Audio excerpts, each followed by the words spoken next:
early 1970s, the idyllic Californian seaside town of Santa Cruz would be plunged into panic. One day there would be a body part found somewhere or washing in from the ocean. Innocent young women were being raped, murdered, and dismembered. He picked up a sack with the remains and then heaved it over. And all the while, the elusive killer was right under the noses of the cops that pursued him. He had a great personality. He was a likable guy. What kind of man could commit such heinous crimes? He would have oral sex with a decapitated head. Was he a terrible product of his environment? His mother would lock him in the basement room at night because she had this idea that he could possibly sexually assault his sisters. Or was the co-ed butcher born to kill? He just erupted. Ah!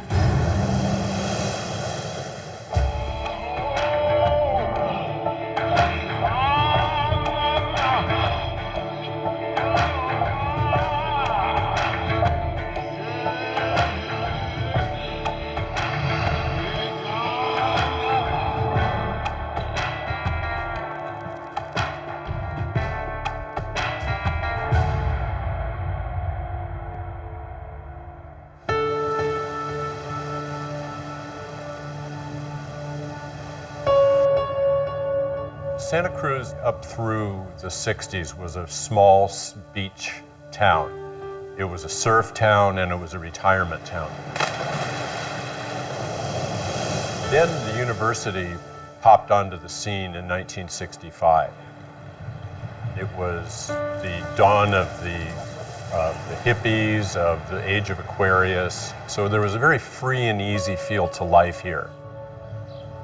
A lot of the counterculture that essentially bled over from San Francisco area and came down here, a lot of the so-called the hippie types ended up forming communes here in Santa Cruz County, and that was attractive to a lot of young people, and including young girls. And people were coming from all over the country just to live that free and liberating lifestyle.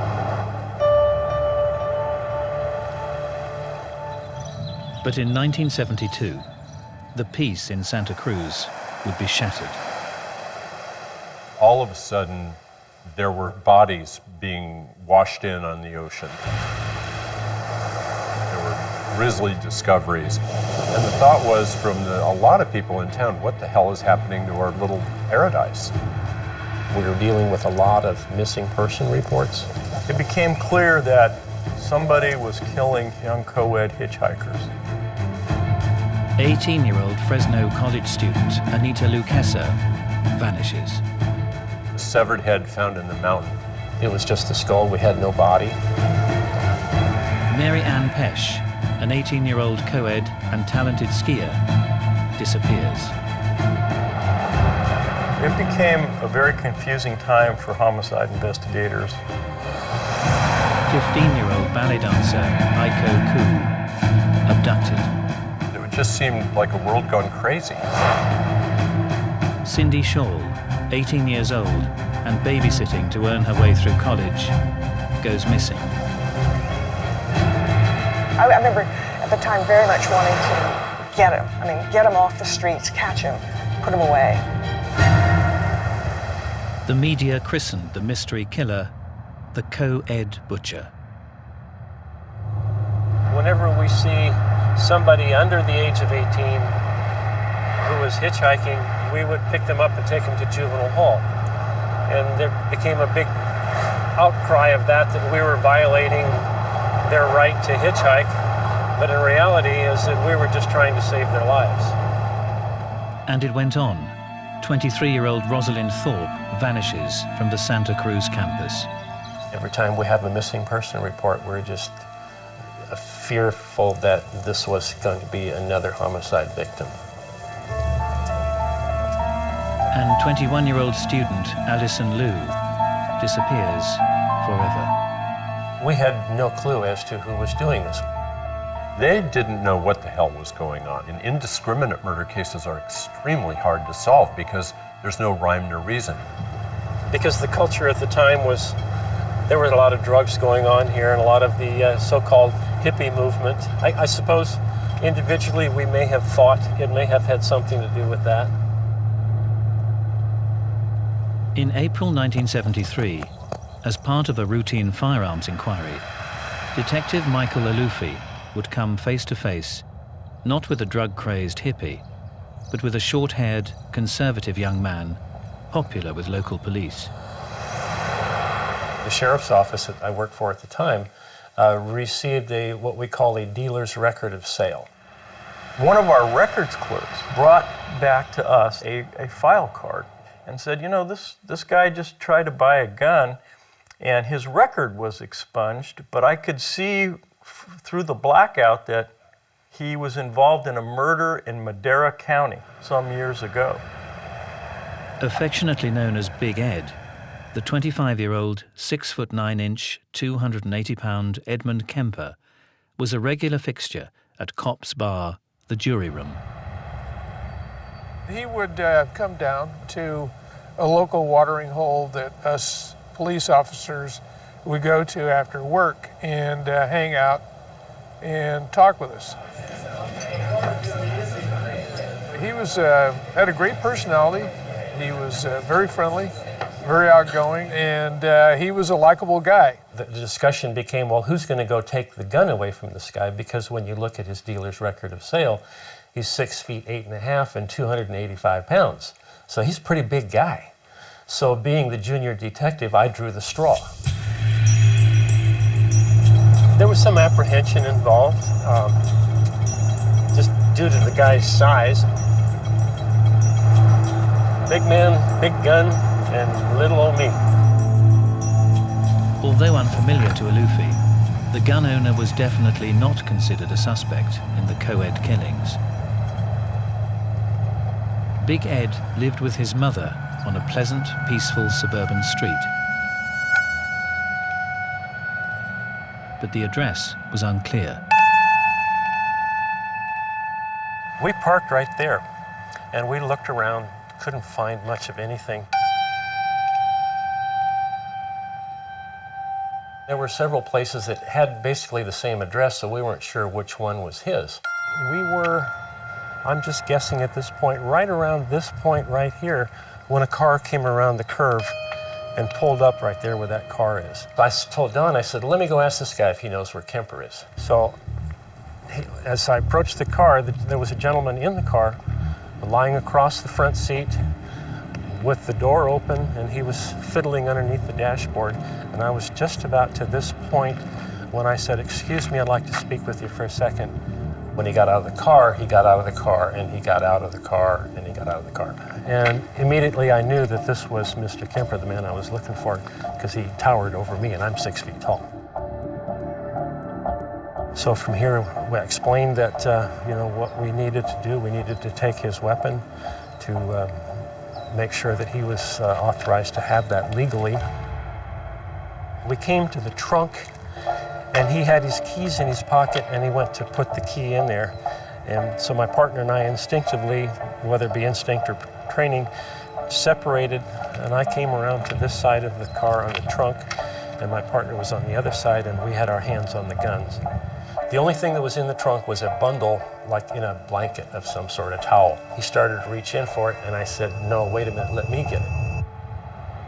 I reached in the trunk, got the bundle, and inside of that was the weapon that we were looking for. And I noticed there was nothing in the trunk, no liner in the trunk or anything. I thought that was a little strange, but we took the handgun and we left. Alufi handed the gun in at the station and thought no more about it.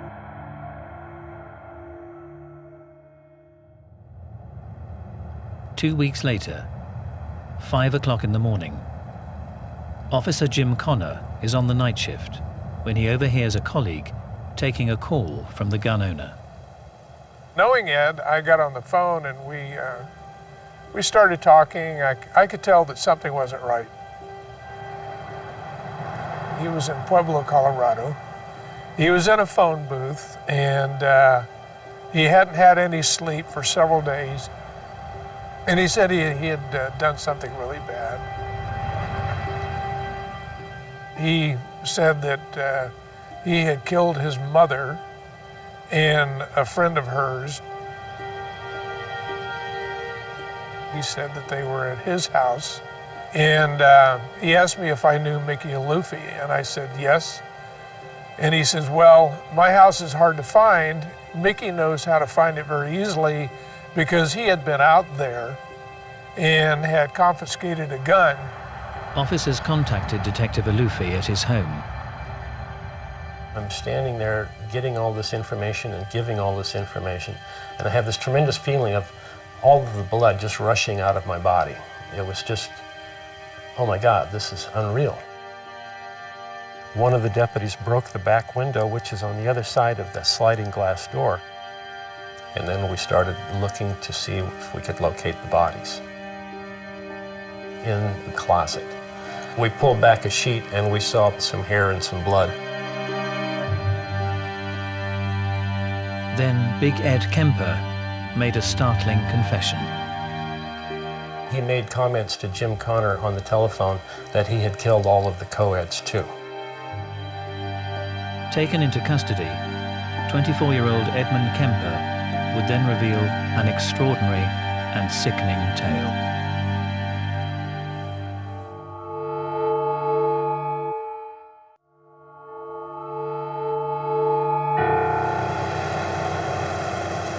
In the early 1970s, the Californian beach resort of Santa Cruz had been stunned by the mysterious disappearance of a series of young college girls and a catalogue of gruesome discoveries. Then in April 1973, 24-year-old, 6'9" Edmund Kemper unexpectedly confessed that he was the infamous co-ed butcher, and that he now had a tally of 10 murder victims to his name.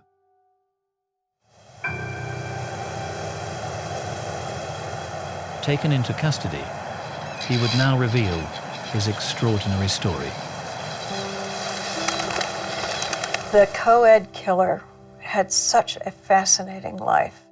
Born in 1948, Edmund Kemper was the middle child of 3. His mother and his father were very strict disciplinarians. There was no leeway one way or the other. Growing up in Burbank, California, Kemper looked up to his father, but had difficulties with his mother, Clarnell. She was a punitive person that he resented greatly. She was harsh, aggressive, putting him down, I think, when he was younger. Call it verbally abusive, I don't know, but very aggressive verbally. In 1957, after years of unhappy marriage, the 9-year-old Edmund's parents divorced.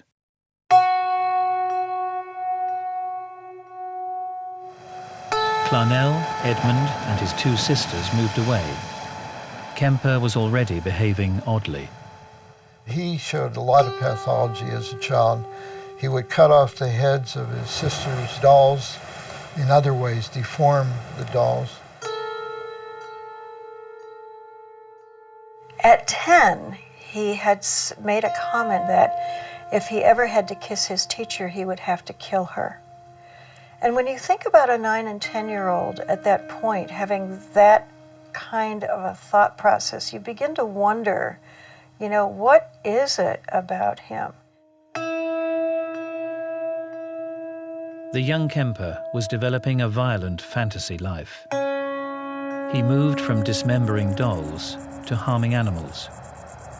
He admitted once burying a cat alive, later digging its body up to play with.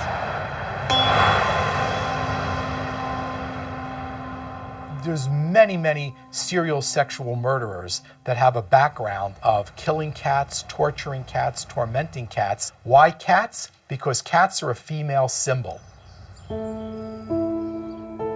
Kemper was showing warning signs that the FBI have since identified as common amongst a number of serial killers.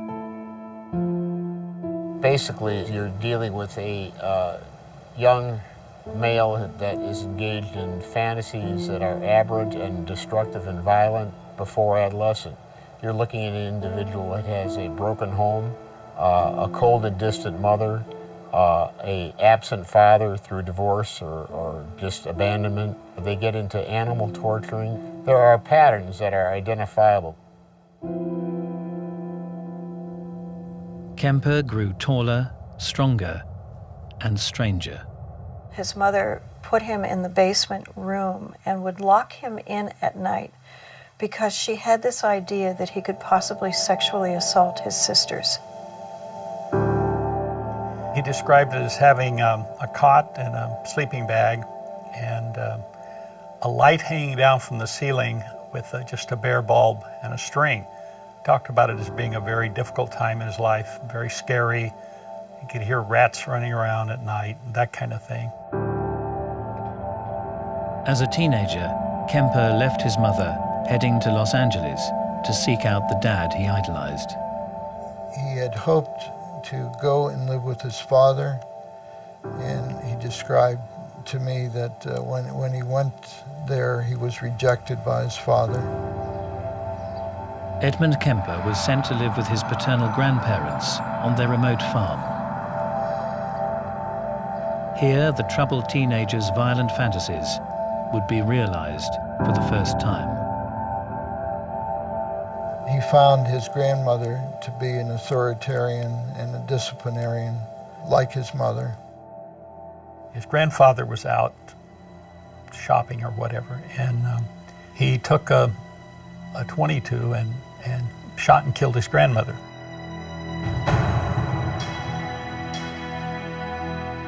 When he realized his grandfather would be coming home and finding his wife dead, they were elderly, he decided he couldn't allow his grandfather to go through that trauma. So when his grandfather came in, he shot and killed him. He said he didn't want the grandfather to suffer knowing that his wife was dead. It's the most bizarre statement. I mean, you don't go out and just shoot somebody to keep them from finding out that their wife is dead.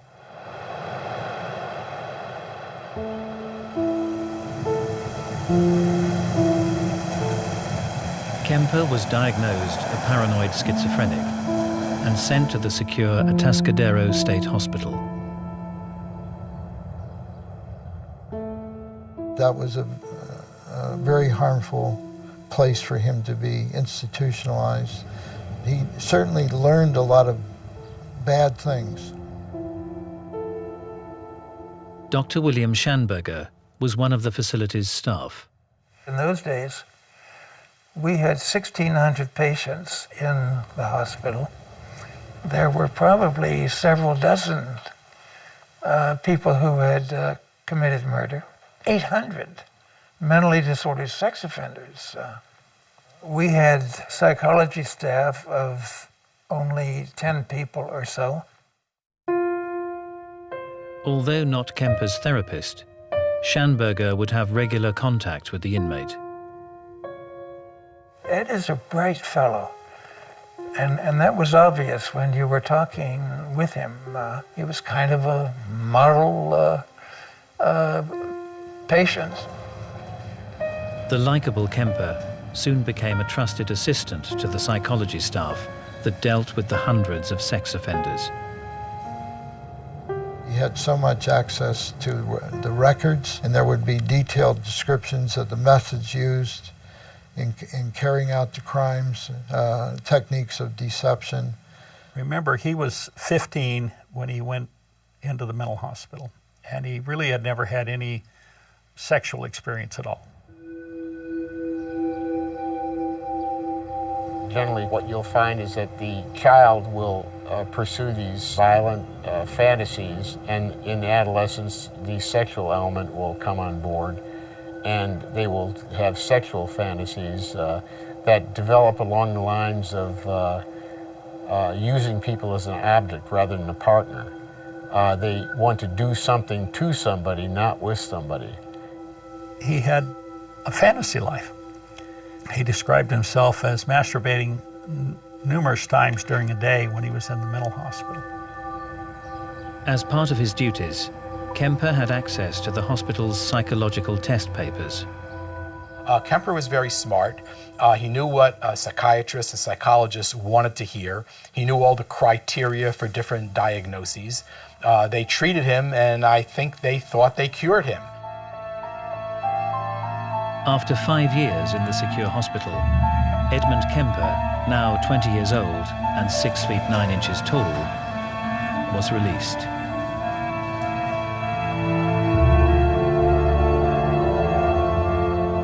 He was discharged, by the way, to the youth authority with the recommendation not for him to live with his mother. Unfortunately, the youth authority didn't follow that advice, and he wound up living with his mother. His social life, I'd say, was very inadequate as he described it. He felt particularly inadequate around women. So I think he was lonely. Here was a young man, he's 21, 22, and he probably never had a date in his life. Probably have the usual interest and needs to connect with women. What can you tell someone about yourself? That I murdered my grandparents and I was in a mental hospital for the last 5 years of my life. I can't imagine how difficult it would have had to be. That doesn't excuse anything, but it, in my mind, describes the situation. So he started picking up co-eds, and some of them he wound up murdering and doing even worse things at times. In custody, Edmund Kemper would reveal to investigators the full horror of his extraordinary crimes in minute and graphic detail. It's about as serious and complex series of sexual pathologies as I've come across. He said a lot of things that they're kind of disturbing.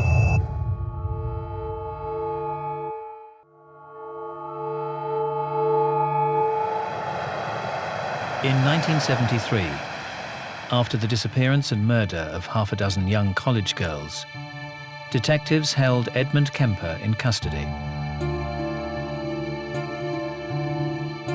And the 6 foot 9 inch killer was eager to talk. Leading detectives to the scenes of his crimes, he would explain his murders in chilling detail to anybody who'd listen. He talked and talked and talked, and just gave every bit of information you could ever dream of. And he goes into great detail about the things that he did to these girls. Most of the serial killers I've worked with fall into two distinct types. One group of serial killers will never like to talk about their offending behavior at all. Whereas the second group of serial killers are desperate to talk about their killing. They're desperate to be at the heart of the story.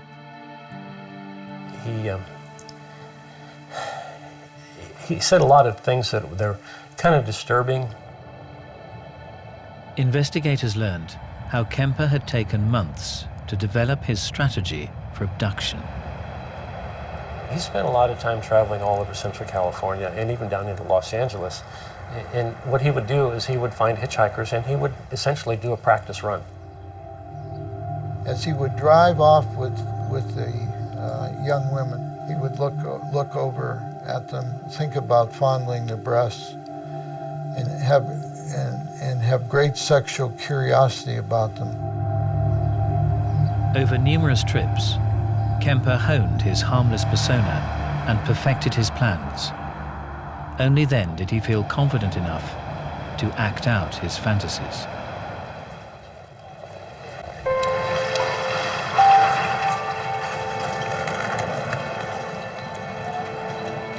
On the 7th of May 1972, Edmund Kemper picked up two 18-year-old friends, Mary Ann Pesch and Anita Luchesa, near the university campus in Berkeley.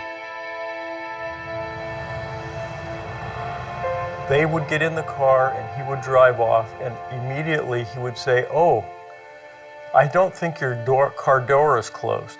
And he's huge. He's a big man. He could reach all the way across the car, open it, close it, and then he would drop a chapstick behind that mechanism. So if they became afraid or they wanted to get out, it wouldn't allow the mechanism to work. Kemper drove them to a remote spot. He told detectives that holding the girls at gunpoint, he had forced Anita to climb into the trunk. He then returned to the car and stabbed Mary Ann until she was dead.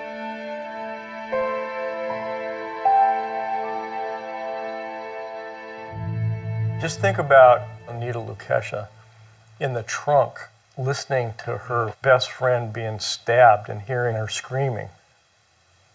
I mean, you know, it's pretty heavy stuff, actually. Kemper then opened the trunk and killed Anita. He took the dead girls to an apartment he was renting. There he dismembered them before dumping their remains in the mountains. All the while, the police hunted the mysterious co-ed butcher. The seemingly harmless Edmund Kemper was sitting next to them in their favorite bar. I remember Ed being there on many occasions, especially during the time of the homicides that were going on. He would come in and have a few beers with the guys. He was a likable guy. While he was with them, he was able to think about, here I am, an ongoing murderer, and they don't know anything about it, and they fully accept me, and I'm one of the boys. He was a police groupie, actually, is the best way of describing it. Many serial sexual murderers have a fascination with police. That's part of their psychology. And they do that for a number of different reasons. To hang out with them was one, but they also sometimes can follow the investigation and see if they're talking about it at all. This is very stimulating for them. It was just talk about, you know, a girl found here, a girl found there, and body parts washed up on shore, this kind of thing. It was a conversation among the guys when we were at the jury room.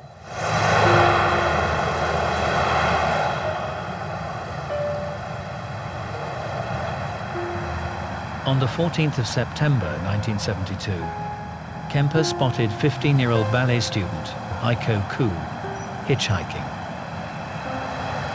She'd missed her bus and was worried about being late for a dance class. She had made a sign because she missed the bus. She needed to get to San Francisco. She was very young, small, easy to overpower. Got in the car. He drove across the bay to San Francisco, but unfortunately for her, just kept going. This little girl was terrified, obviously. Kemper bound, gagged, and then suffocated his captive. But it was only when Kemper took his victims' bodies home that he could fully act out his twisted fantasies. With most of them, he would actually have intercourse with the dead woman. He would have sex with her entire body, then sometimes also with the decapitated body. And then sometimes he would have oral sex with the decapitated head.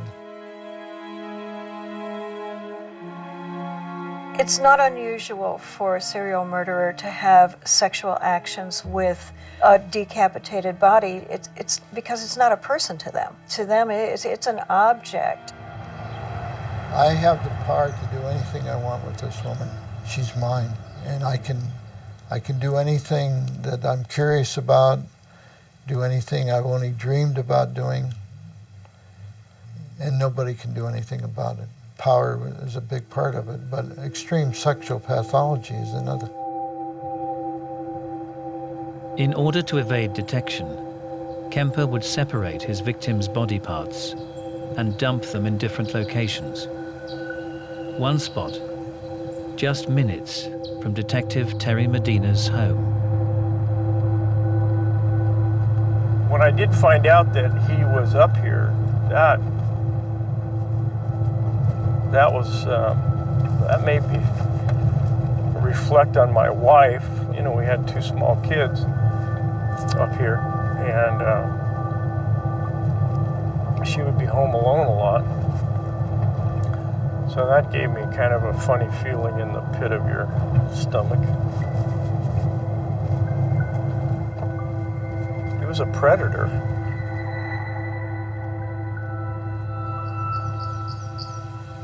Well, this is would be approximately the place that Kemper parked the car. Very remote. It was even more remote 30 years ago than it is today. There was nothing up here then. It was just in the mountains. Picked up a sack and then carried it right to the edge. And remember, there was no fence here. Heaved it over, and that was the remains of Cuckoo. Of all of these murders, that's the one that I think affects me the most as I think about it. I mean, they're all brutal, but that one just seemed to stick with me. There's some, those of us that do murder cases, there's always some that seem to get inside you.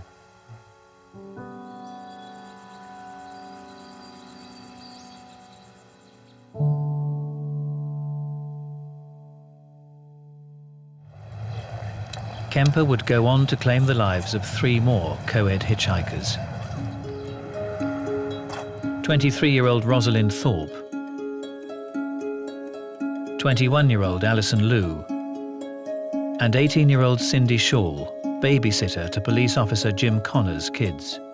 She was young, you know, she needed money like anyone else. She was very pleasant, and knowing that she was a student at the university, we felt very safe that we could, you know, trust her with our children. He had shot her with a .22. Kemper took Cindy's body to his bedroom in his mother's apartment. He had dismembered her, but in his mind there was some relationship there. He had an attachment, and he kept her head. Kemper told detectives he'd hidden Cindy's head in his mother's backyard, beneath his bedroom window. He buried it. It was about 2 feet down in the backyard, facing his bedroom window, so that there was some connection in his mind. It was unbelievable, because Ed seemed like, excuse the phrase, a gentle giant, you know, with a very nice personality and likable kind of guy, that he could be responsible for something like that.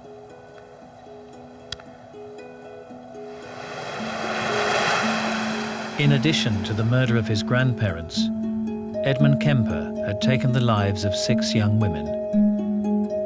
Next, he would commit a murder he'd dreamed of all his life.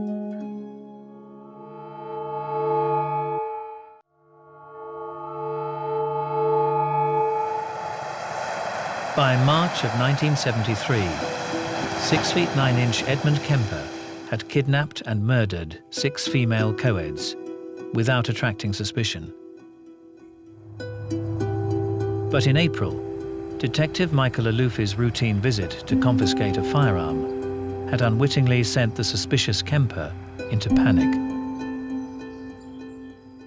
This whole process of me taking the handgun away from him, he was under the impression that I was playing cat and mouse with him.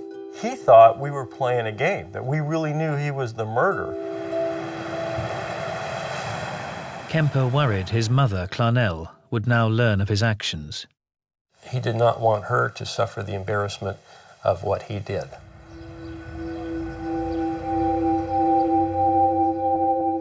Edmund Kemper resolved to finally commit a crime he had fantasized about since he was a child. He got up at 4 o'clock in the morning, took a hammer, went into his mother's bedroom, just jammed that hammer through her head several times. That was a very messy murder. Kemper's mother would suffer the same fate as the young co-eds, and more. He cut off her head, and then he inserted his penis into her mouth. Put it on the mantle above the fireplace and just yelled and screamed at it. And at times he threw darts at her face. He talked about all the time she had screamed at him and yelled at him or belittled him. He cut out her vocal cords and tried to destroy them in the garbage disposal unit at the sink because it was her chastising him using those vocal cords that so bothered him. Fearing his mother's death would soon be discovered by her best friend, Kemper invited her to the house, murdered her, and then fled.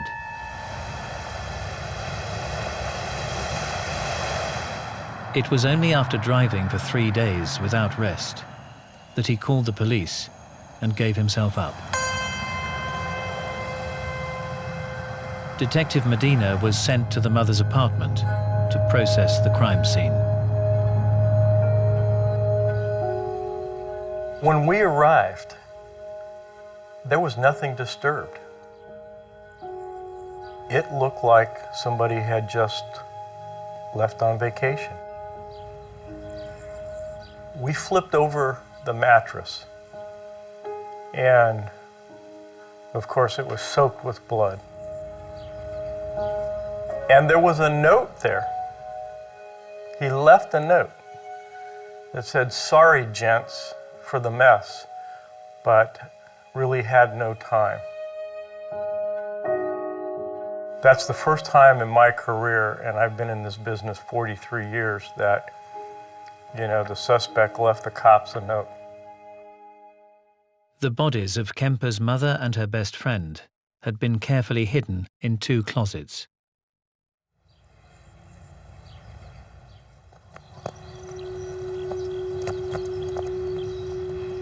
In October 1973, Edmund Kemper would be tried for multiple murder. Both prosecution and defense searched for the answer to the question on everyone's lips. Why would this large, friendly, cooperative guy, why would he kill all these people? Defense investigator Harold Cartwright spent over 100 hours interviewing Kemper. I never at all felt threatened at any time by, 260 pounds or something, 6'8" or whatever. And he's an enormous man, but he was just sort of like a gentle giant. But it seems Kemper's demeanor with the opposite sex may have been very different. Cameron Jackson, a graduate psychology student at the time, was asked to perform a standard personality test on him.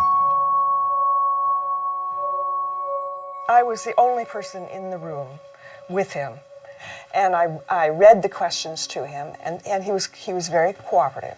And then suddenly, just out of the blue, he both sort of started to get up, and he just erupted like a volcano and he's like that, and his hands and everything, and I just went like that backwards, and in immediately came 1 or 2 policemen who calmed everything down. It was just so fast and such an overwhelming rush of anger and emotion and fury. I don't really remember the exact question now that I was asking, but I'm sure it had something to do with women.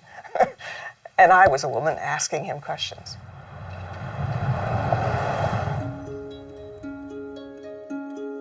In the courtroom, Kemper's taped confessions were played aloud. I recall that sitting in the trial, listening to the taped confession of Kemper and looking around and seeing the face on the parents of the murdered girls, just the shock and the agony and what they had gone through. In the coverage of these terrible crimes, I think the most neglected aspect are the victims. There's a brief mention of their names usually. These were all young college girls. They were working towards a career. They might have chosen to have a family. All of that is lost when a murderer comes along and takes them away. What a tragedy. In those families where a young woman was murdered and taken away, the tragedy of that is as much alive today as it was back in 1972. On the 8th of November, Edmund Kemper was found guilty of 8 counts of first-degree murder and sentenced to life imprisonment.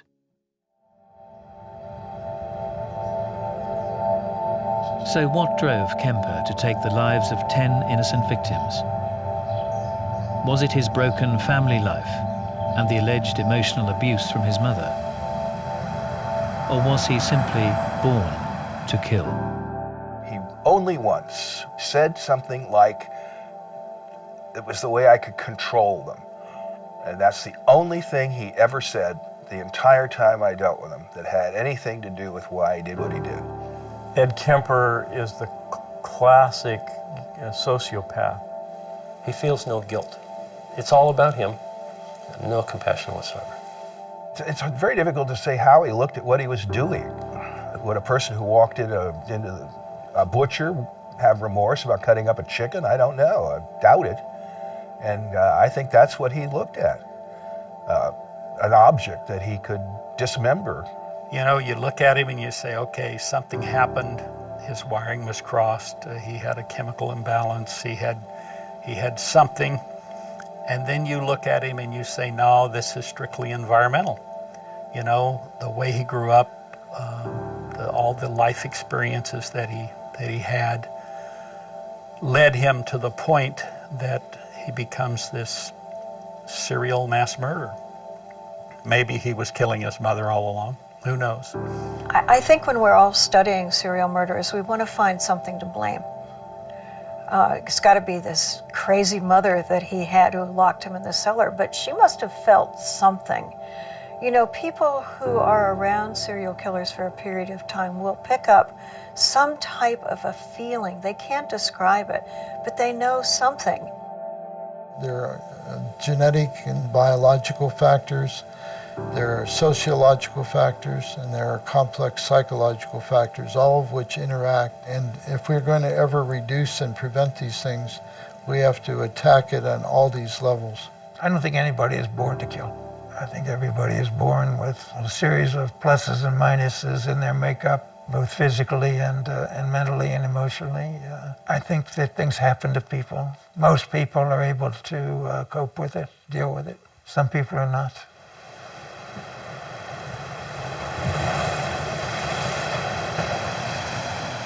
Several years after Kemper had been incarcerated, a parcel arrived at the home of psychiatrist Dr. William Schanberger, who'd been friendly with the teenage Edmund.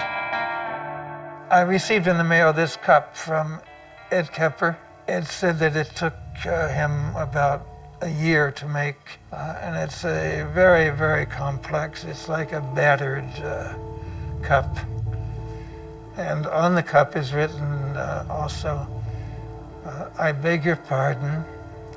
And on the bottom, I never promised you a rose garden. Meaning to be,